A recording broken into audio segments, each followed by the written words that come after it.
As we continue working with polynomials, we're going to talk about multiplying binomials.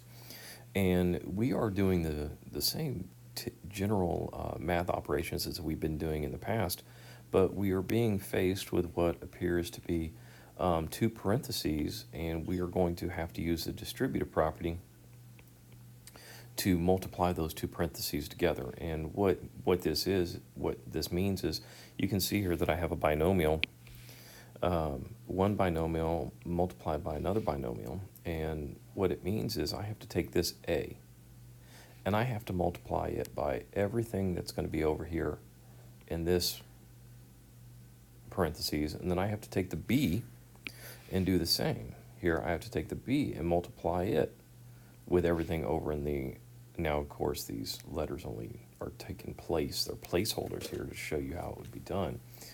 And then we could possibly turn around and combine like terms to simplify. So we're going to go through several examples and different ways to multiply binomials. But in the end, it's going to be which one is the most comfortable for you.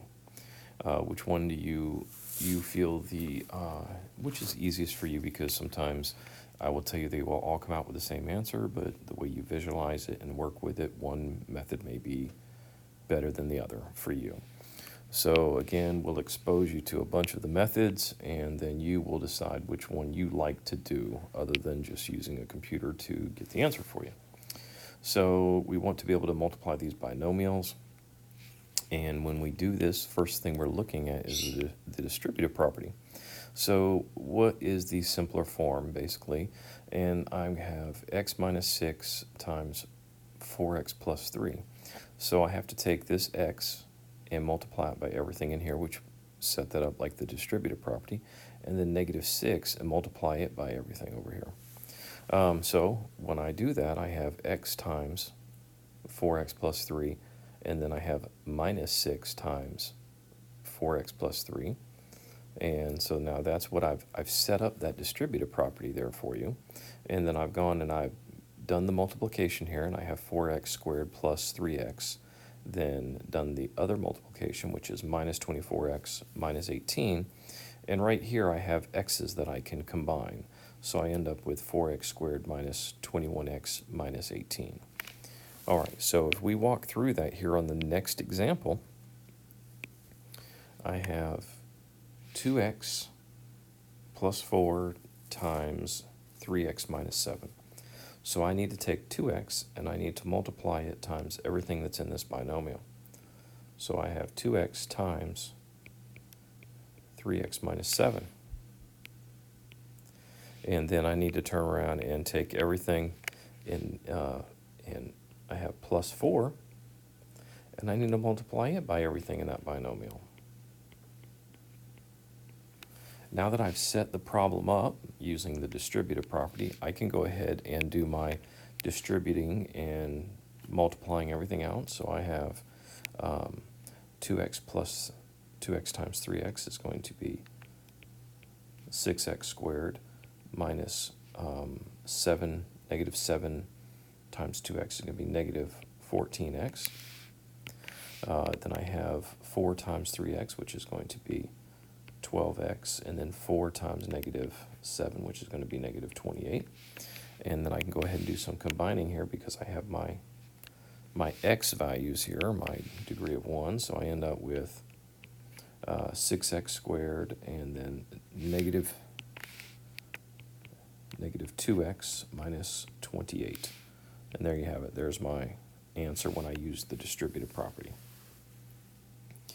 Okay, so moving on. Well, what did we do here? We multiplied, we combined like terms, and we then just rewrote it. So we use the table method, also referred to as the box method. And you'll see this method, you'll often see this method in science, where you're using the Punnett square, in biology. So we take this first binomial, x minus 3, and we're going to multiply it times 4x minus 5. So we have, so I've set my box up, and then I have x in a negative 3, and I set the top part up by 4x in a negative 5. And it doesn't matter which which side you use for which binomial, multiplication is going to come out the same. So when I did this, I went ahead and multiplied 4x times x, and I get 4x squared. Then I multiplied negative 5 times x, and I get negative 5x. And then I have 4x times negative 3, which gave me negative 12x, and then negative 5 times negative 3, which gave me a positive 15. So I go ahead and I take all these and I round them out over here. So I have 4x squared minus 5x minus 12x plus 15, and then I've combined like terms. I have negative 5 minus 12x, which gave me a negative 17x, so I end up with a simplified version of 4x squared minus 17x plus 15. All right, so setting this problem up for us, I go ahead and I can set up my square, my tiles, my box, however you want to think about it. And then it doesn't matter which side you put the binomial on, as long as you make sure that you are doing all of them.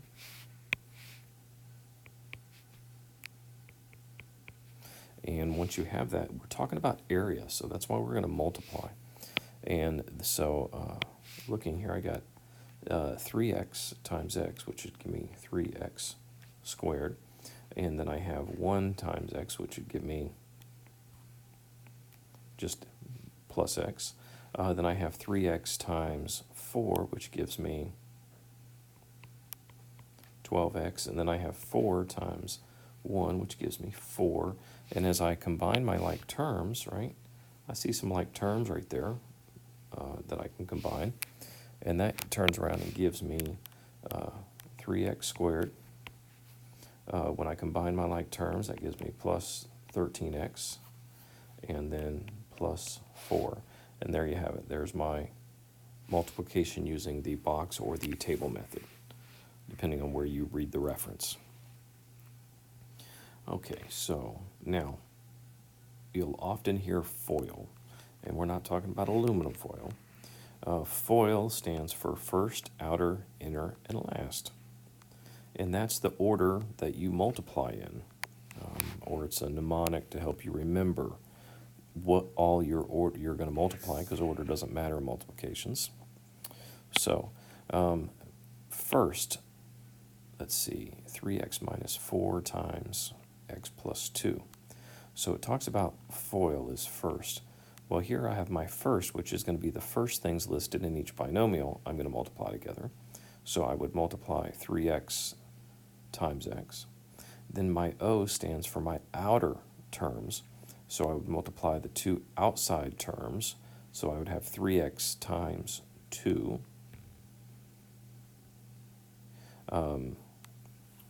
Goodness.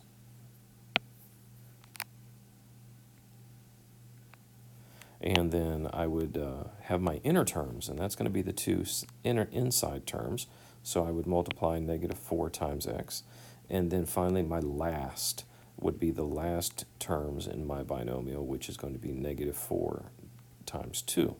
So there we go. We have my first, which is going to be 3x times x, or 3x squared.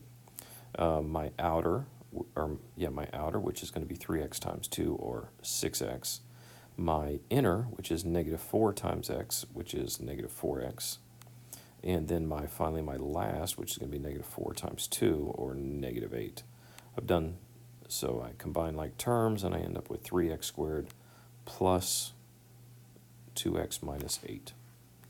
Okay, so this is one of those skills, and we're going to learn some skills in this unit, that multiplying binomials and being able to factor binomials or trinomials are very critical to future math operations. You're going to use them all the time, so as we master them, it just makes future math problems easier. Okay, so looking at this next problem as we set it up for FOIL. So we have the first, the outer, the inner, and then the last terms. So the first terms are going to be n times 4n, which is going to be 4n squared. The outer terms is going to be n times negative 7, which is going to be negative 7n. The inner terms, right here, we're going to have negative 6 times 4n, which is going to give me negative 24n. And then finally, the last terms here, we're going to multiply negative 6 times negative 7, which negative times a negative is going to give us a positive 42. And then all we have to do here is combine our like terms, and we end up with 4n squared minus 31n plus 42. And there we go. We have multiplied that binomial using the FOIL method. First, outer, inner, and last. Again, whichever method you feel the most comfortable with is the method that you can adapt. I won't know the difference as long as you're multiplying properly. The vertical method, okay. The vertical method is sort of similar to when you were learning how to multiply in elementary school. You might multiply something like this, and the way you would multiply this is we should turn around and we should take 2 times 3, and then we take 2 times 1. So we would take 2 times 3, which is 6, then 2 times 1 is 2. We would carry a 0, right, space saver, and then we would have 1 times 3, which is 3, and then 1 times 3 again, which is 3, and then we're going to add down, right? So we have 6, 5, 3, or 356. That's how I would multiply that. Well, when we set this up using the vertical method, that's what we call that, the vertical method, we're going to do just that. So I've gone and I've set my binomials on top of each other here. So I have 5x minus 3 multiplied by 2x plus 1. So 5x minus 3 over 2x plus 1. Now, as I've gone and simplified this, expanded it out, I've taken and I have multiplied 1 times negative 3. Then I have multiplied 1 times 5x. Then I have my 0, my space saver, and I come back over here and I'm going to take and multiply 2x times negative 3 right here. And then I'm going to multiply 2x times 5x. And I know I sort of skipped a step here and I went ahead and combined right down here. But I was showing you as we go over to the right here that, well, 5x times 1 is 5x minus 3. And then the 5x times 2x became 10x squared. 10x squared, and then negative 3 and 2 became minus 6x. And now from here I add down, so I would have negative 3 plus 0, which is going to give me negative 3. I have negative 5 minus 6, which is going to give me just a minus 1x. And then I just carry down the 10x squared because there's nothing to add to it, or if you think about it, I do have a 0 there. And there you go. There's my final answer, which is 10x squared minus x minus 3. Okay, so vertical method. Here we go. I'm going to go ahead and set it up. And I have 2p plus 3 multiplied by 2p minus 5. So as I go and multiply, go negative 5 times 3 is going to be negative 15. Then negative 5 times 2p is going to be negative 10p. Bring down my 0, right, my space saver. And I'm going to have 2p times 3, which is going to give me 6p. And I'm going to have 2p times 2p, which is going to give me 4p squared. Okay, now all I have to do is add downward. So I'm going to add downward just like I would a regular multiplication problem. So I have negative 15, I have negative 4p, and then 4p squared gets carried down because there's nothing to add it to. Or if you think about it, there's a 0 up there. So there you have it. That's the answer to the multiplying that vertical method. So depending on which method you like, that's what we talk about when we look at this box method, right? This is an area. When we multiply a side times a side, we get the area. So it's symbolic of the area when we're using algebra tiles and those kind of things. So more to come on that, but again, use the method that you like the best. So good luck with today's assignment. You use in the future, but we do want to expose you to all of them. And as I always like to say, it wouldn't be algebra without a word problem, right? That's what we're here about, is the unknown. And so we look at what do we have available to us. It says, what is the total surface area of a cylinder with a radius of x plus 2 and a height of x plus 4? And it says, write your answer as a polynomial in standard form. Well, we've learned that standard form is going to be, with my descending variables. But let's just go ahead and set this problem up for now. We'll worry about the final answer here in a moment. So my surface area is going to be, surface area is equal to 2 times pi times r squared. Okay? And r squared here is going to be, they told us, x plus 2. Okay? And I'm just doing substitution now with the formula they've given me. Plus 2 times pi times r, which we said is x plus 2, and then times h, which is x plus 4. So all I've done is filled in a formula, and the formula that they gave me, some students will tell me that this is a word problem, but it's not asking you to come up with anything other than just filling in the blank. So as we go here, what can we do?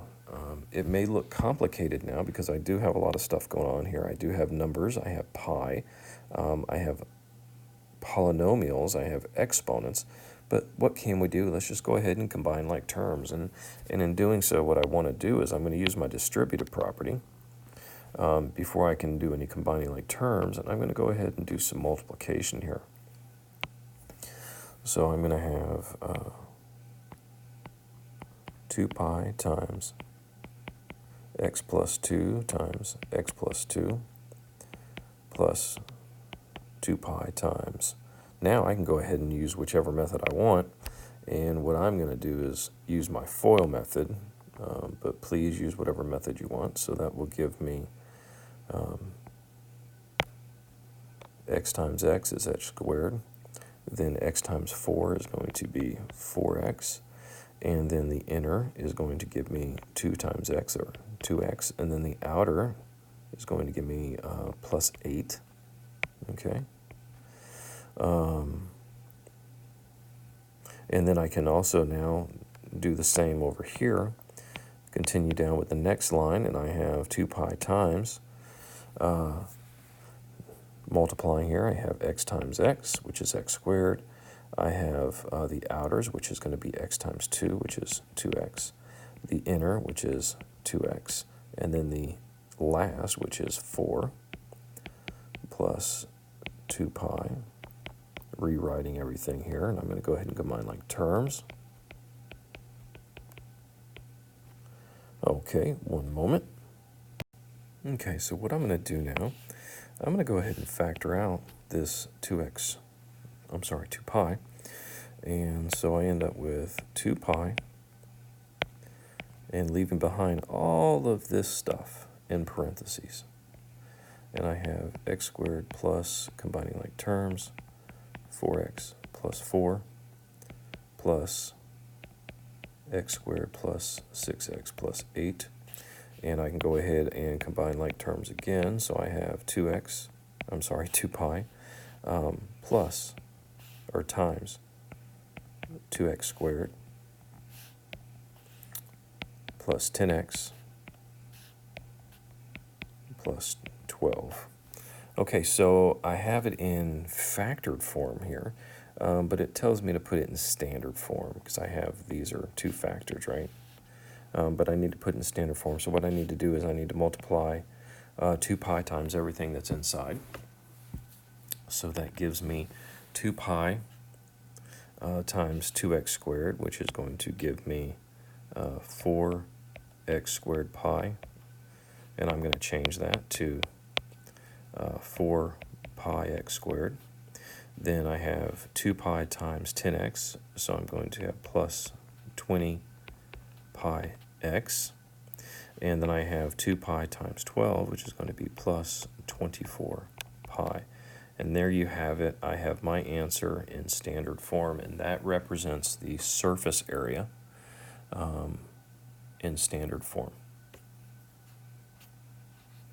Let's see, and then finally, I've gone work number 6 here for you. And what we're doing here is we're multiplying a trinomial times a binomial, and I use the vertical method, and you could have used any method that you so choose. And so I multiplied -3 times 1, -3. -3 times -3x gives me 9x. -3 times 2x squared gives me -6x squared. Got my space saver there, and then I have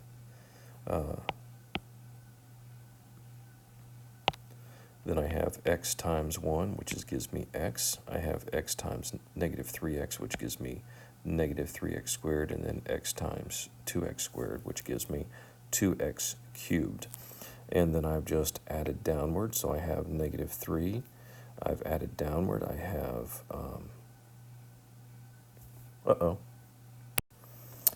9 plus 1 is going to give me 10x. And again, adding downward, I have -6x squared minus 3, which is going to give me -9x squared. And then finally, just adding downward, I get 2x cubed. So there's my multiplying this binomial in a trinomial, and I will tell you that you'll probably have at least one question like this on the state test. So the only thing you do is use the same general skills that you use for multiplying a binomial. It just adds one additional row of numbers, but otherwise it's a fairly simple process. So practicing the process, of course, gives us a little bit, moves us towards proficiency, not perfect, but towards proficiency. And then what are the methods that we've covered up till now to multiply these two binomials? And hopefully you know the table or box method, depending on which way you like to think of it, the distributive property, FOIL, and then the vertical method. And we will cover sporadically in class, we'll cover the area model, and that'll be using some tiles and those kind of things, but it's more of a visual manipulative, understand what's going on. In many ways, it is exactly